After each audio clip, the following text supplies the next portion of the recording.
Егор Афанасьевич, вот такой вопрос. Вы обиделись, когда Путин перепутал вашу фамилию, да? И были ли с вами такие случаи, чтобы вы на встрече, может быть, с большим количеством людей сами тоже кого-то перепутали? Во-первых, И можно я сразу да, второй да, вопрос? конечно. Ага.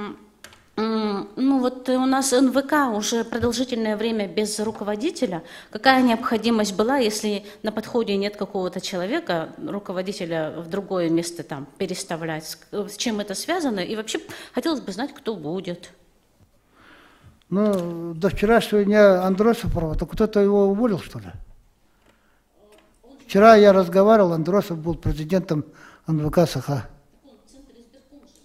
Но он еще не избирался же. С 15 августа, по-моему, работает избирательный центр.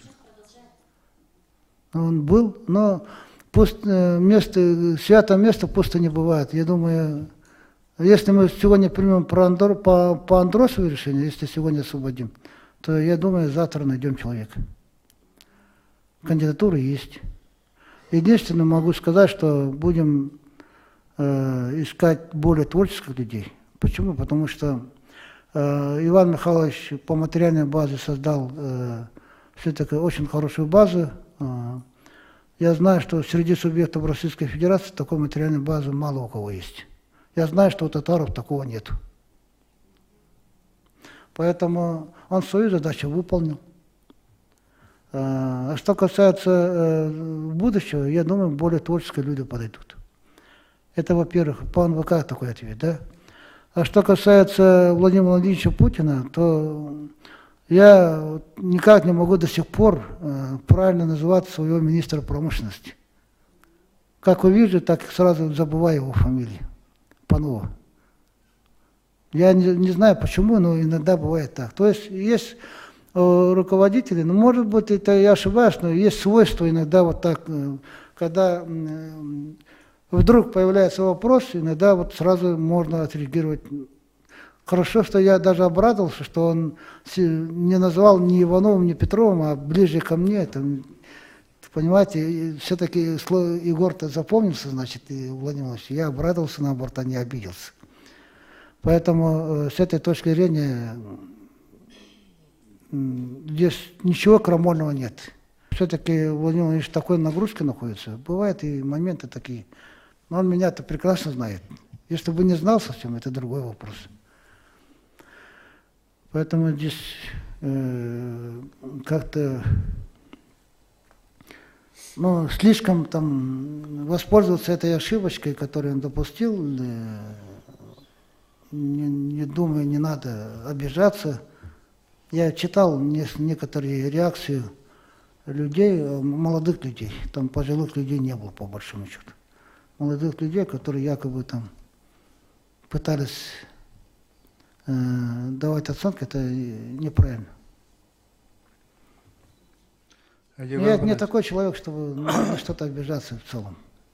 Я такую жизненную школу прошел. Егор Афанасьевич, и первый, и второй квартал, да, ну, они получились достаточно напряженными в плане наполнения бюджета, да, и ситуация, ну, скажем, откровенно, ну, не переломлена, да.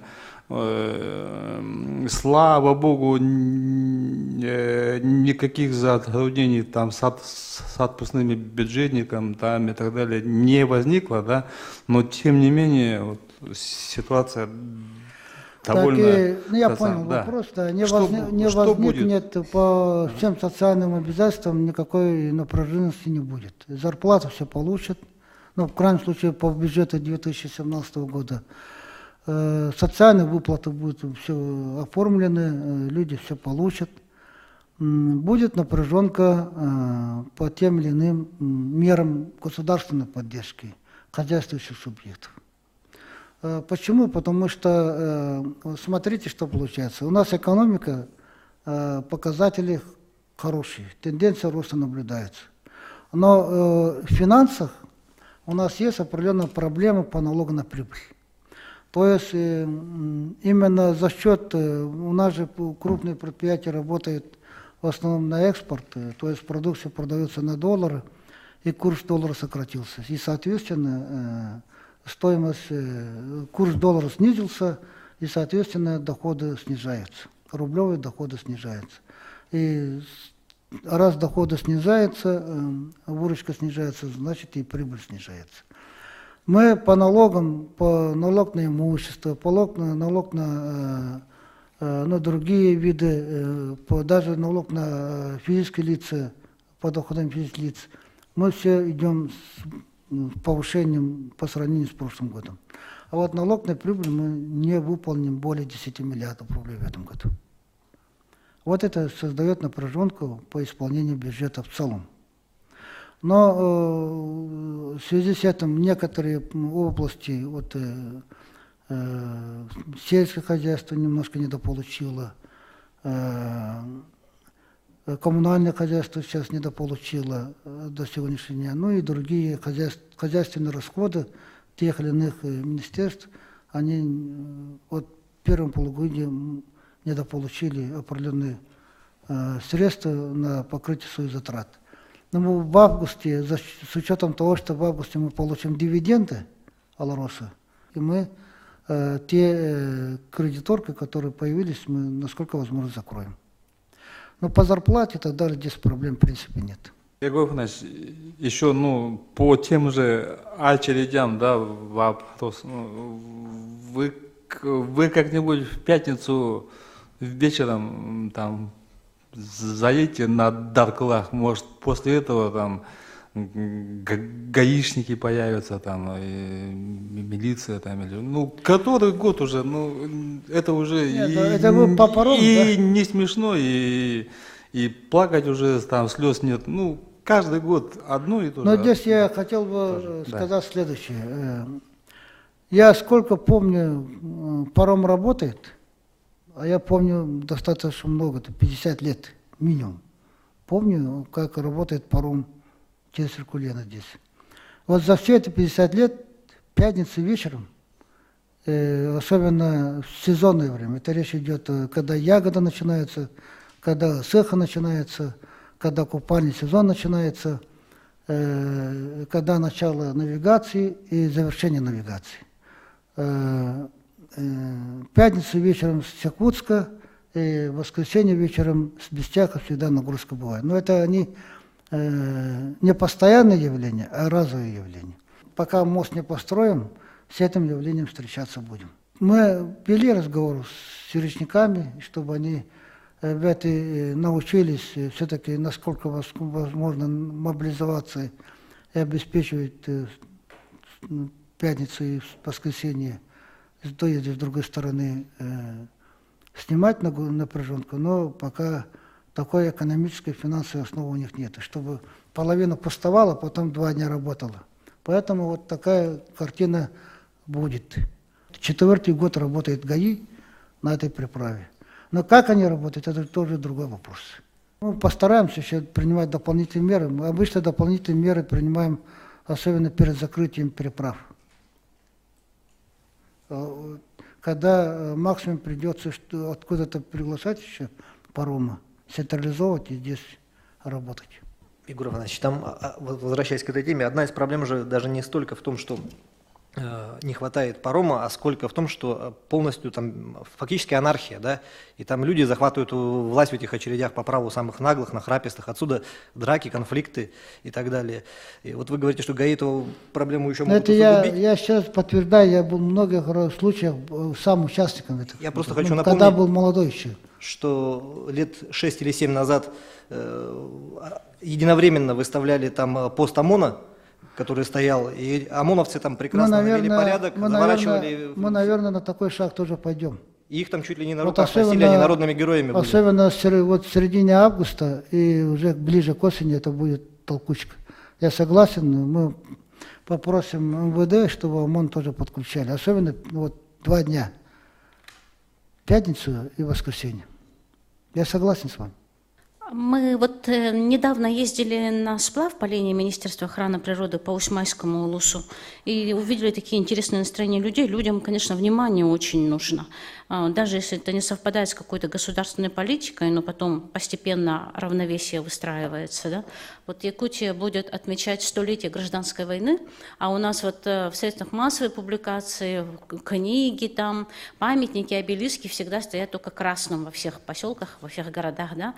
А вот в Ушмайском улусе там как раз через них проходил тракт на Аян, и очень долго полыхала гражданская война. Там есть очень много, которые воевали на стороне белых, было, и они чувствуют себя ущемленными, они хотели бы, чтобы в то же время вот та же школа, сведения есть, но они не смеют. Может быть, подумать, как это можно, попытаться какое-то равновесие восстановить в этом вопросе.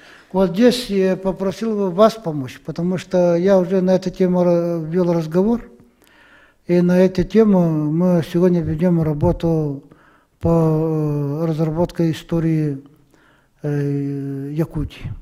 Я попросил эту историю. Мы живем же историей как научного труда, разработанного в середине 50-х годов, и, соответственно, эта история, она очень идеологизированная история в рамках требований коммунистической партии. И мы сегодня поставили задачу, чтобы та история, которая сегодня разрабатывается, исключила эти идеологизированность, а реально показала, объективно показала нашу историю, что происходило в Якутии. И особенно я пытался объяснить нашим людям три этапа. Первый, откуда мы появились, этот этап не изучен в историческом плане. Откуда мы здесь? Мы здесь жили, появились откуда, четко, ясно. Второй вопрос – это 20 век. Очень противоречивый 20 век. И третий – это все-таки современная история. Что происходило в начале 90-х годов, и что, кто и как было. Этого тоже ясности нету, хотя свидетелей много, но в историческом плане это тоже нигде не освещено. В трудах только, ну, скажем, 2-3 человек есть, а остальных нигде нет. Поэтому, что касается разработки таких документов, она все-таки требует цели и задачи и объяснения людям объективного. Вот смотрите, вот я всегда приводил один пример. Ребят в Кангаласах, Покровске, до обеда водили в музей Орджоникидзе и рассказывали, как устанавливалась советская власть. Это вот совсем недавние времена. И люди, ну, молодежь или юность, и те, кто посетил, молодые люди, они удивлялись, как была установлена советская власть, какие великие люди работали, кто такой Орджоникидзе, Серго и так далее. Потом после обеда уходили на поляну за Покровск и подходили к памятнику братьям Ксенофонтовым. И там объясняли, насколько это люди были либеральные, демократичные, идеями, скажем, национального возрождения, насколько они болели за народ, и объясняли. А эти дети бедные приходят к своим родителям и спрашивают, кто они такие. Одни других били, ну вот, например, утром были советские власти, они уничтожали Ксенофонтовых. А после обеда Ксенофонтовы были, они защищали народ. Вот теперь, говорят, объясните, уважаемые родители, мы за кого должны быть? Вот объяснений нет. Родители не могли объяснить. Вот мы людей путать не должны. Исходя из этого напрашивается вопрос, нам очень объективно надо обосновать те или иные события, которые происходили, для того, чтобы будущее поколение, в крайнем случае, правильно получало информацию. И мы не можем противопоставлять поколения. Мы должны просто объективно середину найти и людям объяснять. Вот с этой точки зрения события, которые происходили там в Ушмайском районе, это имеется в виду на Ноторе, в Кюпсах и так далее, это достаточно сложное такое восприятие, потому что они, с точки зрения государства, они все проходили как участники бандитизма, правильно? Теперь надо обратно доказывать, что они не бандиты, что это добрые люди, это они хорошие люди. Вот это очень сложно. Поэтому это надо доказывать, а потом уже идти народ объяснять. После этого действовать. А просто вот я могу тоже очень много рассказывать о тех событиях, которые происходили в других районах. И они тоже очень противоречивые. Поэтому все это надо в совокупности как-то подвести в определенную тему, чтобы мы народу, людям, молодым объясняли, как все это происходило, для чего, с какой целью и так далее. И оценка давать очень объективно. Это сложная задача. Вот поэтому я готов поддержать любое направление, но чтобы они четко и ясно были обоснованы. Мы просто бухта-барахта с учетом настроения людей, потому что все-таки есть потомки, есть люди, которые имеют определенную обиду на власть в прошлом. Ну, тот, кто репрессирован, тот, кто еще где-то сидели и так далее, это, наверное, половина людей. Вот они могут в рамках сегодняшних требований, сегодняшних условий жизни оправдываться и действий своих предков, и это надо очень осторожно подойти. Я очень прошу здесь, да, осторожно. Можно вопрос, да? Я не знаю, уместно ли. Вот, Егор Афанасьевич, вы как руководитель, как личность, с кем из российских губернаторов поддерживаете дружеские такие теплые отношения с российскими губернаторами? Да, и знаю, вообще общались ли, сталкивались ли с Рамзаном Кадыровым, и что он, как он вам показался, что он из себя представляет? И одобряете ли вы его методы? Это очень интересные люди. Я с очень многими губернаторами общаюсь. Если бы вы видели, как я с ними разговариваю, с ними общаюсь и с ними дружу, это очень такое, у меня очень много друзей. И с точки зрения по жизни, это речь идет о мои одноклассники, мои сокурсники, вот мои коллеги в прошлом и в настоящем, и те коллеги, которые представляют губернаторский корпус. Дальневосточные губернаторы со мной имеют очень хорошие отношения. Вот они в это воскресенье, наверное, появятся здесь. Это следующий понедельник, вторник.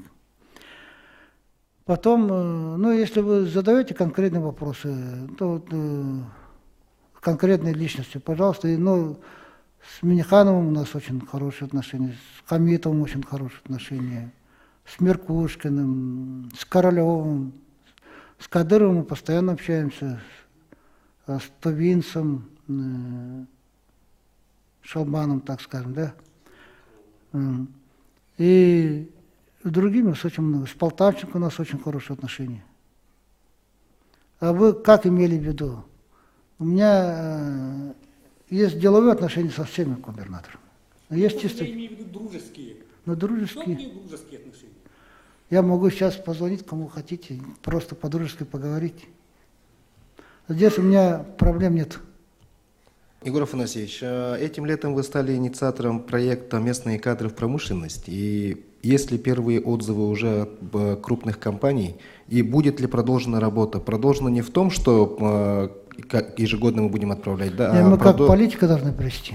Да, продолжена в том, что сейчас уже там работают, и следить за их карьерой, как они дальше будут работать и так далее. Потому что есть пример, например, у меня есть друг, который в Алросе уже больше 10 лет работает в шахте. Порядочный, воспитанный, образованный человек, заканчивал Московский государственный университет. Проблема, да, которая есть вот как раз по трудоустройству промышленных предприятий республики, в принципе, проблем нет. Есть проблема, которая связана с выдвижением наших кадров в руководящие должности компаний. Вот здесь, и в том числе и в Алросе, и в других компаниях, у нас же тысячи и тысячи молодых людей работают в компаниях. И в нефтяных, и в газовых, и в алмазных, и золотых, и так далее. В угольных. Наши ребята работают. Вот здесь последние годы, благодаря даже той работе, которую проводил господин Бубякин, и той работе, которую сегодня мы ведем, очень много молодых ребят трудоустраивается. Но при этом мы-то мечтаем, чтобы в будущем все-таки в руководящих должностях компаний появились наши ребята. Вот здесь проблемы есть. Поэтому вот я сейчас веду разные переговоры с руководителями, чтобы хотя бы единично продвигать их в должности высокие. Вот у нас в Якутии, ну, с вашей подачи, да, чиновникам такие, я бы сказала, такое пристальное внимание к моральному облику государственных служащих, муниципальных, да, есть этика чиновников, госслужащих, теперь вот новые документы они будут подписывать, они равнодушие, да. А как вообще вот учитывается или не учитывается официально, неофициально дети каких-то вип-персон, государственных служащих, чиновников, которые совершили какие-то преступления, были пойманы на каких-то неблаговидных делах, или вот сын за отца не в ответе, отец за сына, там, мать за сына, дочка тоже не в ответе? Но с моей точки зрения, по отношению к тем руководителям высших должностей, требования это ставятся. Если жена, там, дети вдруг что-то натворили, что-то происходит, или муж что-то делает, я всегда разговариваю. Хотя это не входит, честно говоря. Я просто предупреждаю, ребята, не делайте так, нельзя этого допускать, следите за этим, такой разговор. Но при этом я не могу ни по отношению к своим руководителям, под действием их детей или близких, что-то происходит, принимать какие-то административные меры. Я не могу этого делать. Закон не позволяет. А по отношению к нему, пожалуйста. У меня очень многие министры и руководители подвергаются проверке. Буквально я каждый день подписываю, это только по моему поручению проводятся проверки. У меня единственный, по большому счету, независимый антикоррупционный комитет на Дальнем Востоке. Я не говорю о других субъектах Российской Федерации. И который имеет сегодня право запрашивать материалы, при этом бумагу я подписываю для того, чтобы... Идет очень много проверок. Теперь к этому дополняется уже и муниципалитет. Я сам пробивал этот вопрос года 2-3 назад, что муниципалитеты остались в подвешенном состоянии. Я 2 раза обращался к президенту, и очень доволен тем, что закон в конце прошлого года был подписан, что муниципалитеты попадают под контроль губернаторов и руководителей субъектов. Этот закон принят, поэтому мы сегодня объемы увеличиваем. Да, есть те, которые по ошибке или там по определенной отсутствию внимания допускают, мы их считаем сокрытие доходов, вот эта ошибка есть, а таких очень редко, но мы по ним принимаем очень жесткие меры. Вплоть до несоответствия должностей, выговоры. Я вам рассказывал уже, сотни уже получилось это административных мер. Потом я озвучил о том, что скоро начну озвучивать фамилии даже. Хотя это некорректно с нашей стороны. Но если это будет наглость, если это будет нарушение явное, то мы будем даже озвучивать фамилии. У меня к вам просьба есть, с учетом того, что республика очень изолирована. Изолирована по всем понятиям. Мы граничим с 9, по-моему, субъектами Российской Федерации. Я всем рассказываю, что на территории Якутии входит одна дорога. Железная и автомобильная вместе заходят в Якутию. Одна дорога. И выходит одна дорога в сторону Магадана. И все, других дорог нету. Ни на Красноярский край, ни на Иркутскую область летом нету. Мы изолированы с точки зрения экономики. Мы изолированы и во многих вещах. К сожалению, мы изолированы в информационном плане.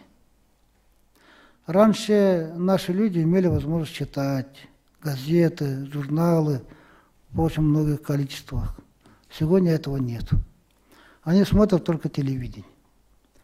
Но они не смогут через телевидение, например, анализировать в целом состояние дел нашей республики по отношению к другим субъектам. Вот я к вам обратился бы, чтобы вы хоть немножко уделили вы внимание, чтобы проанализировать ситуацию в целом по стране. Вот я, по-моему, не первый раз обращаюсь.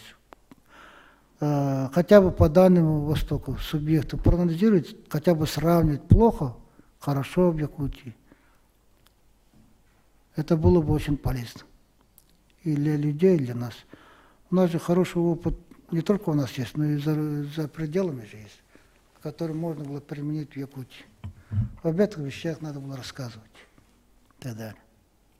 Егор Афанасьевич, вот ваши слова об изоляции, да, как бы это вот именно то, как нас воспринимают, и в том числе и люди из Москвы, и вот воспринимают вообще Якутию как отдельную планету, и вот в связи с этим вышел журнал, Да, вы который так и называется. правы. Приезжают, открывают Якутию. Да. Они, когда с нашей культурой, с нашей экономикой, с нашими людьми встречаются, как, так далее, правильно? Вышел тематический журнал «Если», который так и называется «Планета Якутии». Он полностью посвящен нашему региону. Здесь лучшие фантасты России значит, приняли участие. Я хотел вам презентовать. Возможно, у вас уже есть, но мало ли. Спасибо. Спасибо. Вот как написано, это, я именно об этом и мечтаю, как это здесь написано. Написано «Резервный проект цивилизации». Потому что будущее планеты связано с Якутией. Я об этом убежден. Будущее планеты связано с Якутией. Вот кто это? Это Олег Дивов и Александр Громов. Ледниковый парк. А у нас же плейстоценовый парк есть. Знаете об этом, да? Поэтому бизонов таскаем. Скоро мамонта увидим. Все сделаем. Так, еще вопрос. Возвращаясь к теме замены на НВК Саха, грядущей, вот в связи с тем, что нынешний руководитель, возможно, переходит в ЦИК, значит, там же еще переходит и уполномоченный по правам человека в республике. И, кроме того, вот сейчас стало известно о переходе Петра Алексеева на пост руководителя Корпорации развития Республики Саха-Якутия. Вот кто-то их заменит на местах, то есть у нас будет новый уполномоченный и видимо, новый руководитель РИК? Но они же тоже святые места, пусть они будут. Но по уполномоченным, по правам человека, конечно, мы более опытных людей подберем, потому что это очень ответственная должность. Постараемся даже, я не знаю, конкурс объявлять надо будет или не надо будет, но будем очень осторожно и очень ответственно относиться к выбору по уполномоченным по правам человека. Так, что касается корпорации Якутия, то корпорация Якутия имеет свои очень четкие цели и задачи, которые связаны с развитием в целом республики. Они не будут связаны с текущей деятельностью. Так, РИК будет отдельно существовать. Кто-то говорит, что там РИК закроют. Нет. РИК пока не выполнит все условия, которые были приняты мировым соглашением, они будут существовать. А там не год надо будет еще. Так, еще вопрос. Егор Афанасьевич, на днях Центр избирком России направил в наш ЦИК письмо, в котором заявил, что вот принятые в мае депутатами Илтумена принятые поправки к закону, да, о муниципальных выборах, что эти поправки, они не соответствуют федеральному законодательству, да, они убрали графу «против всех». И то есть ЦИК России, как бы он настаивает на том, чтобы наш республиканский закон был приведен в соответствии с федеральным, да, законом. И вот в комментарии нашему агентству Анатолий Кривошапкин, он сказал, что из бюллетеней эта графа не будет. Ну, я объясню, там никаких нарушений в законодательстве нет, что вы правильно представляли себе. Законопроект, который внесли депутаты, он был принят, и этот закон не противоречит ни федеральному законодательству, ни республиканскому законодательству. Просто бюллетень против всех сохраняется по одной простой причине, что это чисто техническая сторона дела. Когда принимали закон, они должны были огласить и о том, что содержание самого бюллетеня. там должны были указать, что из бюллетеня убирается вот эта строка против всех. Этого не указали, бюллетень остался действительным, а закон сам по себе получился отдельный. И вот поэтому бюллетень сохраняется, и на этих выборах она будет участвовать. Я думаю, что депутаты дальше посмотрят, как, ну, скажем, привести в соответствие бюллетень к своему закону. Поэтому сам по себе закон не противоречит. Просто, наверное, по-простому можно сказать, что это чисто техническая недоработка, которую надо было учитывать. Но я же повторяю, человек имеет свойство ошибаться. Или человек имеет свойство немножко не доглядеть иногда. Вот и они допустили это. Главное, чтобы эти ошибки не имели последствий. А здесь я не вижу никаких последствий. Егор Иванович,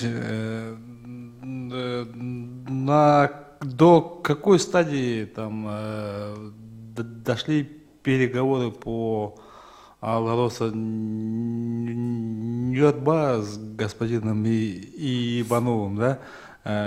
Стоит ли ожидать закрытия сделки в этом году? Ну и последний вопрос. Я думаю, что сделка в этом году завершится. Мы, в принципе, договоренность имеем.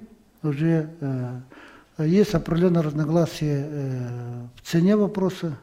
Там расхождения небольшие. Но все равно мы стараемся больше продать. Они, как покупатели, постараются поменьше продать. Ну, должны найти консенсус. Потому что мы все-таки просим учесть интересы республики. Оценки независимые проведены и с нашей стороны, и с их стороны.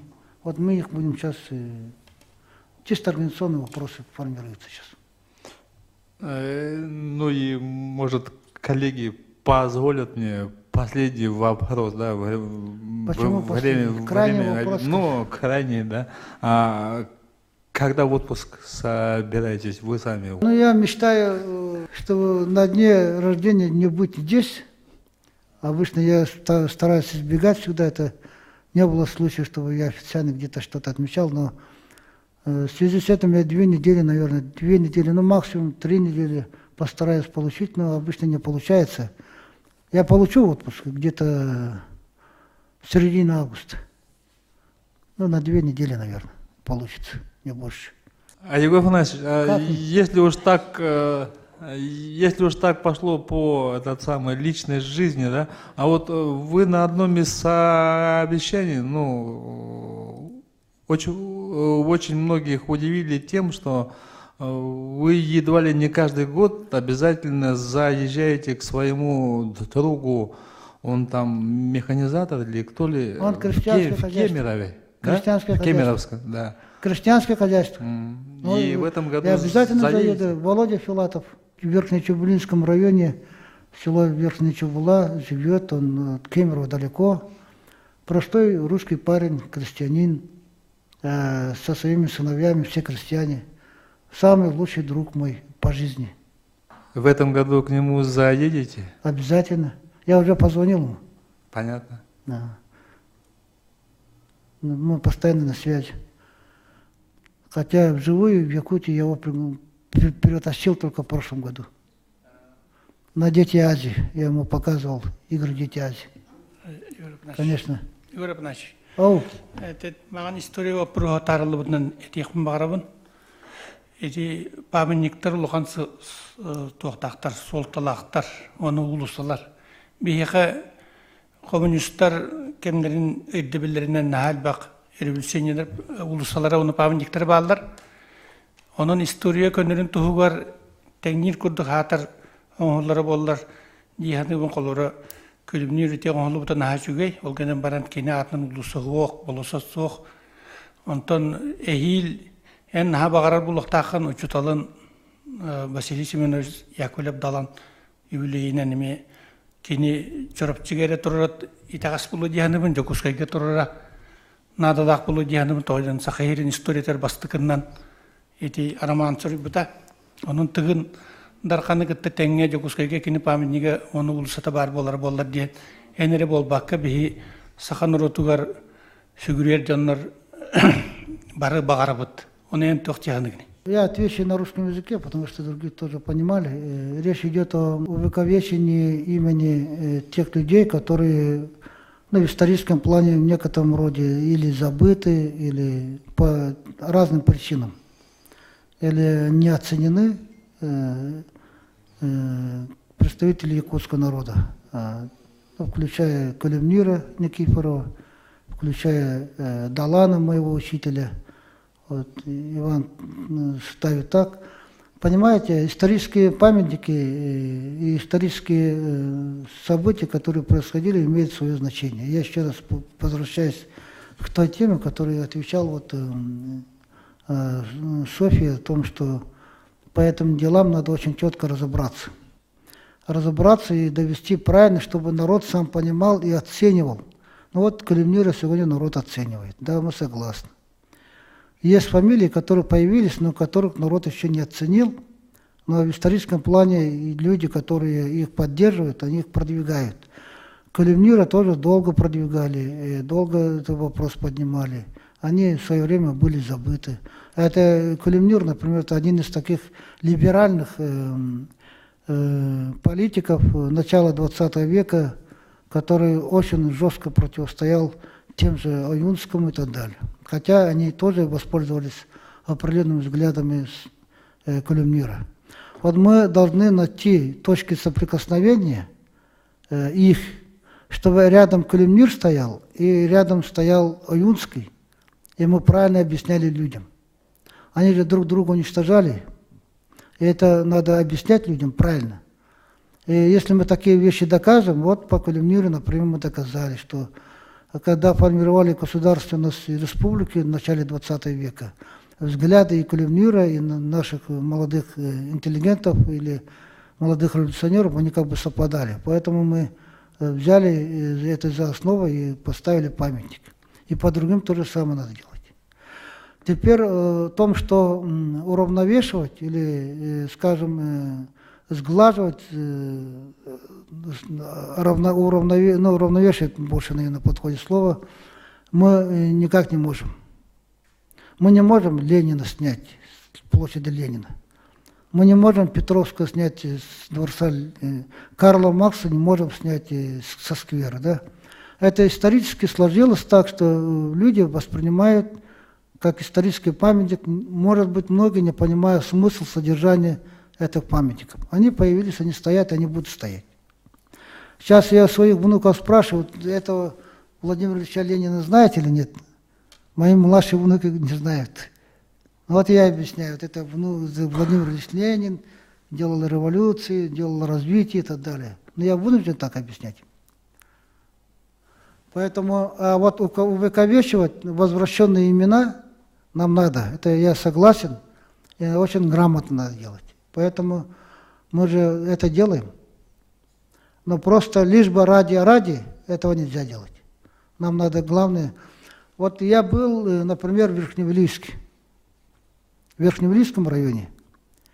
Они, это несколько лет назад, они говорят, вот Исидора Никифоровича Барахова юбилей приближается. Егор Афанасьевич, поставьте нам памятник Верхневилийский. Я сказал, нет. Почему? Потому что вы должны сами осознать об этом человеке, о его жизни, о его поступках, его значимость. Каждый верхневилиец, если осознает, то у вас самих появится пожелание самим поставить памятник. Тогда я сказал, вам помогу. А то получится так, я поставлю памятник, председатель правительства, я тогда еще председателем правительства был, будет проходить, я буду смотреть на Сидора Никифоровича, буду думать, что за человек был, какой великий был. А будет проходить пацан, я буду спросить, кто такой? Он посмотрит на памятник, на меня посмотрит и скажет, а не вы ли стоите? Понимаете, он не будет понимать содержание этого вопроса. А если верхневилийцы сами осознают все, и молодежь, и народ сам по себе, тогда памятники они начнут, так сейчас в большинстве случаев и так происходит, Вот такие вещи мы будем поддерживать. Это должно происходить и в самом Якутске.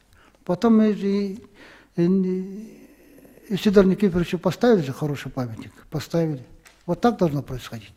А просто ради того, чтобы есть фамилия поставить, этого нельзя делать.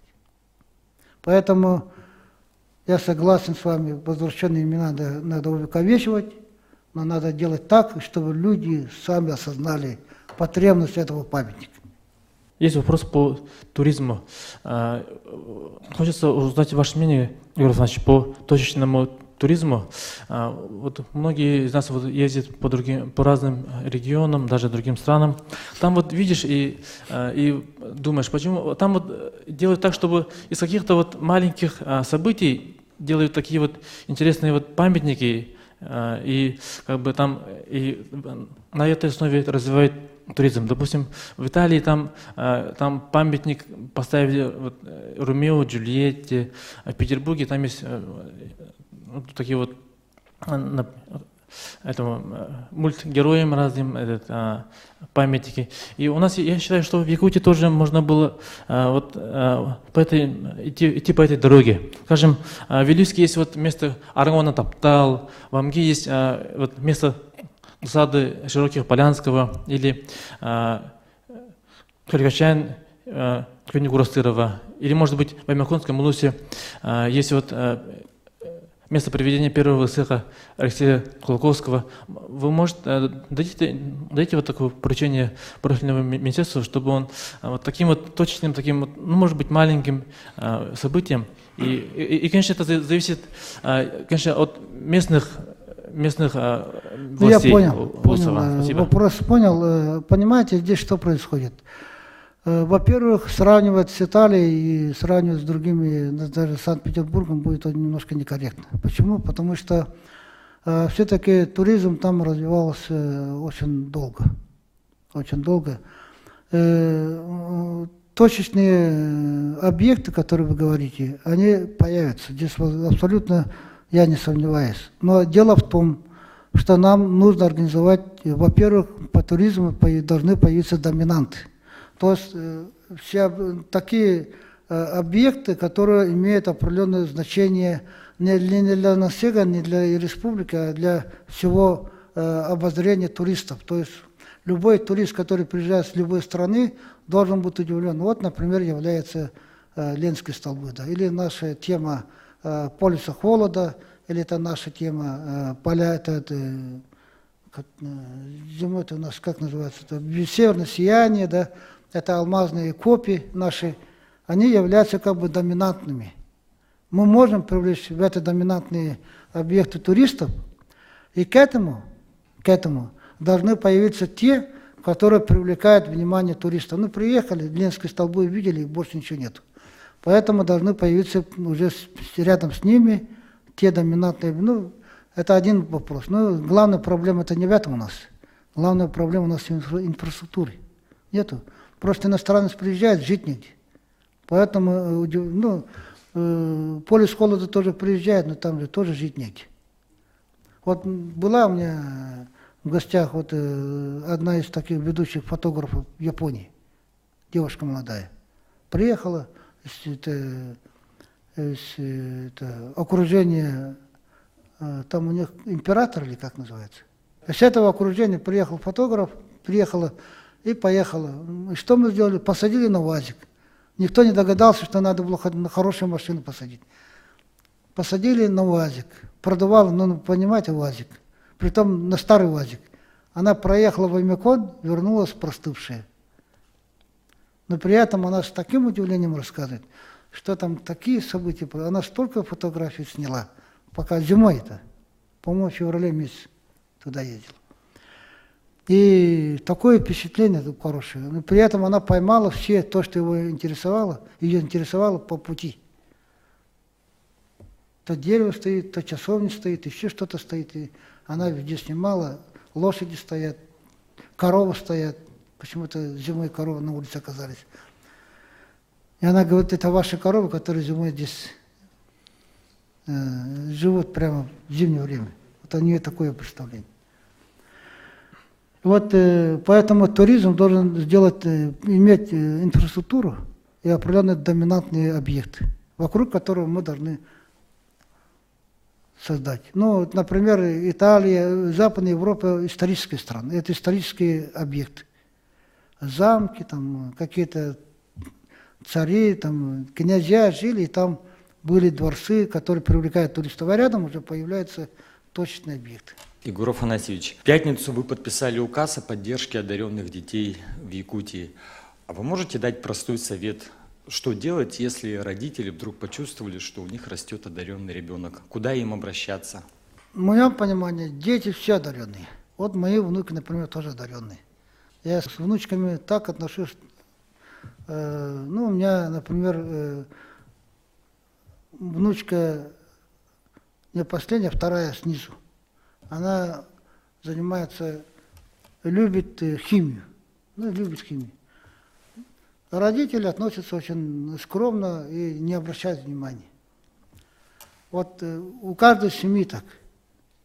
Поэтому вот эти таланты надо раскрывать. Надо создать условия, что эти таланты были раскрыты. У кого-то поет, у кого-то танцует, у кого-то химия, у кого-то физика. Все это надо раскрывать таланты. И для этого надо создать, конечно, материальную базу. Для этого надо создать определенные условия в школах. Вот это механизмы, заложенные в этом указе. Потом многие семьи своих детей все-таки хотели бы поддержать. Они понимают, что можно раскрыли талант. Но на какие-то конкурсы, на какие-то олимпиады отправлять и так далее физической возможности не имеют, материальной возможности не имеют. Вот мы должны поддержать их. Вот этот механизм тоже заложен в этом указе. Теперь вы спросили, что делать, если вы почувствовали, что ваш ребенок талантливый. Ну, конечно, надо сначала идти в школу, в систему образования, попытаться доказать, попытаться убедить, сказать, что... И сегодня мы будем создавать такие условия, что это требование усилилось по раскрытию талантов. Но все это начинается со школы или с детского сада. Вот так. Поэтому этот указ будет иметь, конечно, большое значение, если мы начнем реализовывать, и там очень реальные задачи стоят. Будем создавать технопарки, будем кванториум создавать, здесь в Якутске построим, уже в этом году начнем, вот где антенное поле. Мы основополагающим базовым будет Академия Малая Академия наук Республики. И, соответственно, мы проведем очень большую работу. Я думаю, здесь будет очень хороший такой стимул и толчок. Егор Афанасьевич, вот вы упомянули технопарки, и я вспомнил, что сейчас вот активно обсуждается в социальных сетях, в интернете вопрос о выкупе здания под индустриальный парк. Значит, и там как бы и людей смущает. IT-парк. Да, IT-парк. И цена вопроса, и здание, которое раньше вы сами же критиковали во время объезда, говоря, что оно неправильно построено, с нарушением норм, принципов, теперь его выкупаем. Как понять? Нет, но я ранее заявлял неправильно, я не говорил неправильно построен. Я говорил о том, что по качеству там же не в таком состоянии было, как сегодня. Поэтому, когда мы говорили, я вспоминал этот разговор и говорил, идите, проведите экспертизу. И 2 экспертизы провели. И сегодня оценивают как удовлетворительный объект, с одной стороны, но с другой стороны мы предполагали построить и запроектировали, ну, предварительный проект сделали на антенном поле очень большой куб, современное здание, цена, которая предположительно кратно выше, чем сегодняшнее предложение. Теперь, кроме экспертизы качества строительства, мы там проводим независимую оценку, что четко, ясно для себя представить объемы расходов, которые будет нести республика. И вся эта работа уже ведется, и, наверное, скоро закончат эту работу. И тогда у нас появится возможность, ну, у нас же объект бесхозный, применения найти не может. Они пытались вначале построить как торговый центр, торговый павильон, но покупателей нет, объект стоит, а для нас это очень важно, если пустует, если хороший объект, почему бы нам не забрать? И для IT-парка по площади, по расположенности, по... Ну, сегодня уже по качеству подходит, поэтому мы согласны разместить технопарк, хотя эта работа нам надо постепенно развивать. Мы сразу загрузить все одномоментно и сразу начать производство будет сложно, но сегодня желание ребят заниматься этим производством очень большое. Поэтому будем поддерживать и будем заниматься. Вот эта сумма, это именно выкуп здания или уже вместе с реконструкцией и профилированием? Это завершенное здание будет. Но пока предварительно называют такую сумму. Но сейчас торгуются, сейчас оценивают. Все эта работа завершится, точно цена будет известна.